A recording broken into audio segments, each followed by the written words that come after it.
Hey, what's up, you guys? You are now tuned into the Stacie Bell Show. I'm your host, Stacie Belazaire, and today I have my special guest with me. Hi, I'm Jasmine Azevedo. So, are you nervous about being on today's show? No, I'm excited, but maybe a little bit nervous. Okay. No worries. You know, it's a chill environment, and I'm gonna make you not be nervous. So it's gonna be a great show. Right. So for all my subscribers who are already subscribed, welcome back. To anybody who's new to my channel, don't forget to click that subscribe button right below so you can get notified whenever I post up new content and new episodes. So today we're talking about women's health, and I'm gonna ask Jasmine a few questions about what she does, and we're gonna get deeper into the conversation about women's health. So audience, are you guys ready? Yeah, you ready? I think they're ready, Jasmine. Ready. Ready? All right, we're ready. Okay. So my first question I have for you today, Jasmine, is what inspired you to be a holistic womb wellness coach? I think it was after the birth of my son. I realized I was in grad school for midwifery, and during my delivery, I realized I didn't want to be a midwife just because of how the system was going, and I realized that women needed coaching more leading to pregnancy, before pregnancy, and thereafter, and I feel like they needed it in a more holistic way. So I decided to go tune into that route, and that's it. That's Okay. Nice. Okay. So, do you believe that there is a great disparity in how women of color versus white women are treated when it comes to receiving medical care and treatment, for example, like women giving birth? Absolutely, it's a fact. If you go on the CDC website, you can see that there are maternal health care disparities and disparities across the border with minorities in general. So it's true. Why do you think that is? At first we thought it was because of education or lack of education, or maybe it was the economic system or whatever. We tried to find an excuse for it, but I think it's our personal biases in the healthcare field, because women are more likely to die as a minority while giving birth, black women versus white women 3 times or more. Wow. And with the same education, same knowledge and everything. So I think it really comes down to racism in the healthcare field. Wow. It's crazy how there's like not only racism with like the police brutality, but even everywhere. in the healthcare field. It's the crazy. whole system. It was built this way. So yeah. Okay, so my next question is, have you personally ever felt like you were mistreated when it came to receiving any type of medical attention or treatment? I don't feel like I was mistreated, but I do feel like I had to advocate much more intensely than someone else, maybe that middle-aged white woman or something like that. Just by, just if you go to your appointments with sweatpants on versus not, or if your hair is done a certain style, you get different treatment. Or if you tell them that you're a healthcare professional, I think those are all biases, and it wasn't necessarily a mistreatment, but you can see the reaction of people when they find out more information about you and how much more knowledge they're willing to give you. Mm-hmm. So I noticed you did say you have a son. His name's Oakland, right? So when you were giving birth to him, because I know you were talking about earlier that it's more likely for minority women to, not get treated right when giving birth. Did you experience that, or like giving birth to Oakland, did everything run smoothly for you? Or do you feel like if you didn't educate yourself to know better, maybe it could have been worse? Like, what do you feel? That is like a loaded question. So I do feel like I was as educated as could be because I had gone through the whole process. I did have to fight and advocate a lot for different things. Just going against the hospital's policies, like when I first gave birth, when I was in labor, they wanted to put an IV in me and there was no need for it. Like a lot of interventions that you don't really need, that women, not only of color, but just women don't know, that lead to a C-section or any other interventions that are not necessary. So I did feel that. I felt like, just going back to the system, it's built for a reason. So if you go against it, if you're taking too much time giving birth, all those things can lead up to you not getting the treatment that you need. I also feel like I wasn't being heard, like with my pain. I think women, you always hear this, that black women you're perceived to hold more pain. So I remember being in a lot of pain and not getting the support that I needed to kind of get through it. Oh, so you answered that question good. You said it was a loaded question. You did good job, audience, right? It's a lot. I could go more. You did good. So, what is the most rewarding thing about being a holistic wellness coach?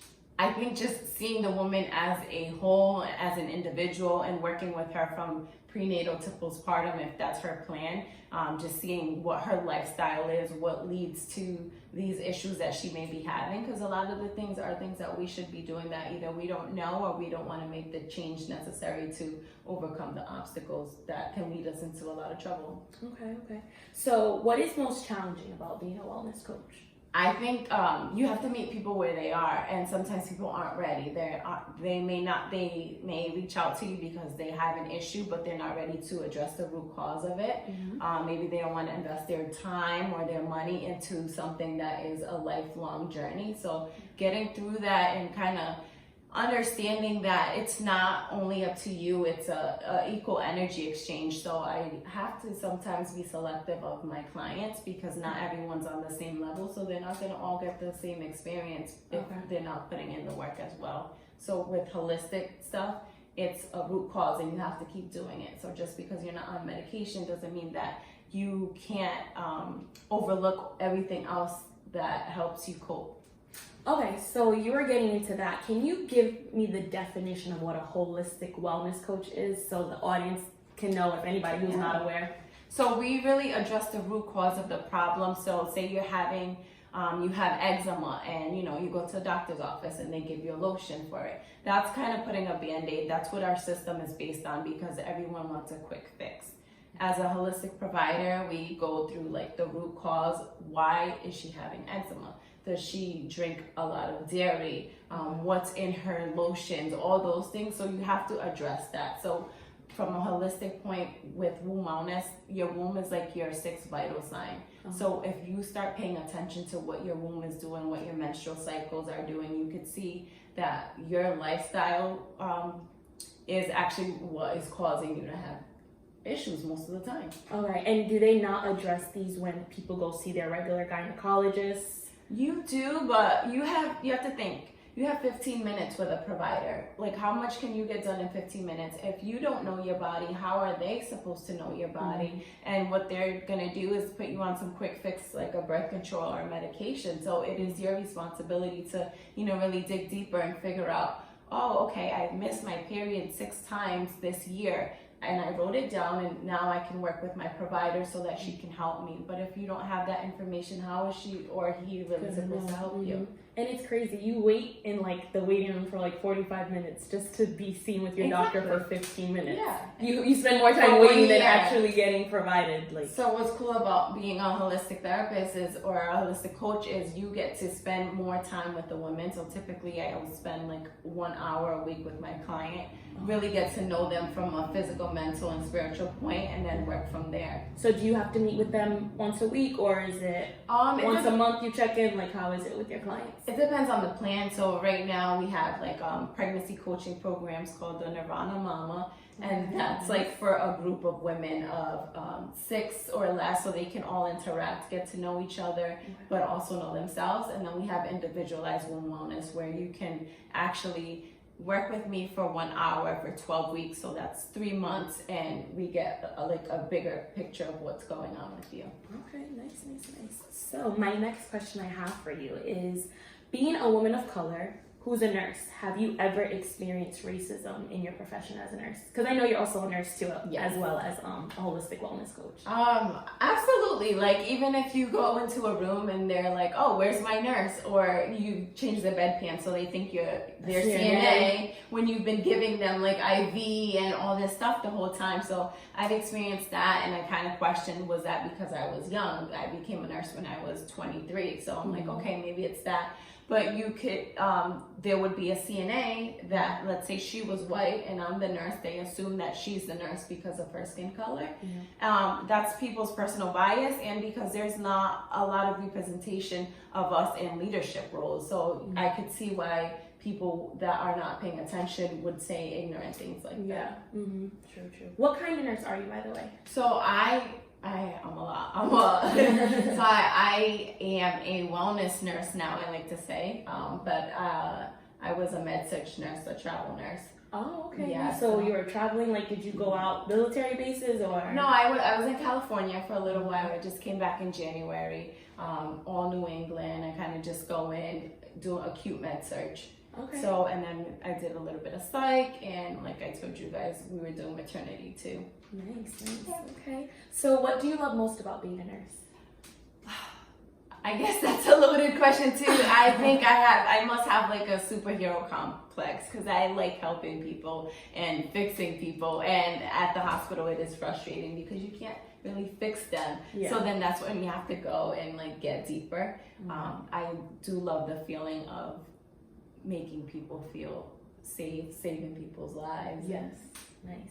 So, okay, I don't know if you're going to say this is a loaded question too, the next one. I was just going to say, what do you dislike? Is there any dislikes maybe? Yes, a lot. I dislike the system, the way it was built.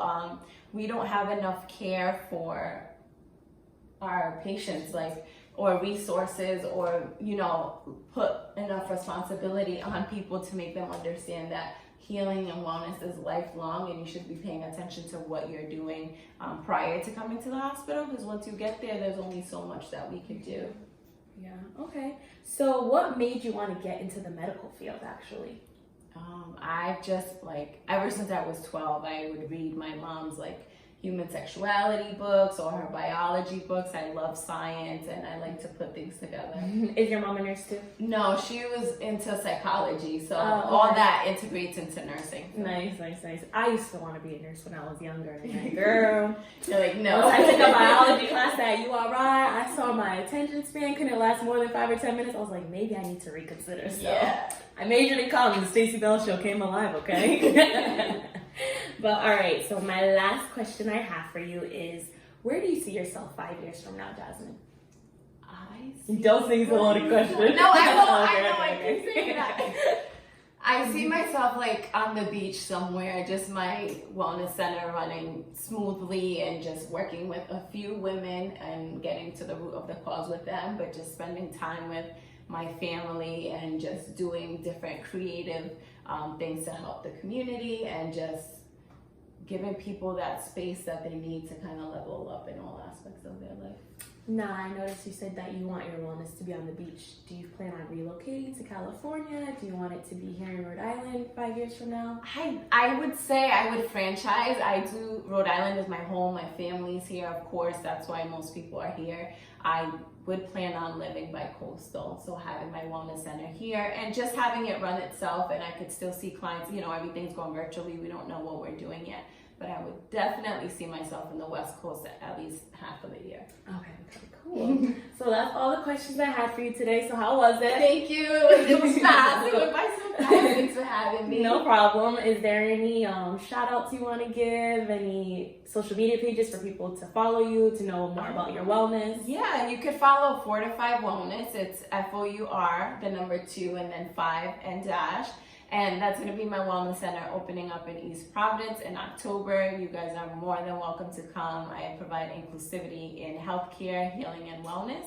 So I hope that you can make it there. Of course. I'm going to be there. The same way you came to the Stacie Bell Show, I will be there. Okay, girl? No problem. So that's the Stacie Bell Show, you guys. Thank you guys for tuning in today. And always remember to love yourself, accept yourself, and live authentically. And don't forget to subscribe to my channel. And that's the Stacie Bell Show.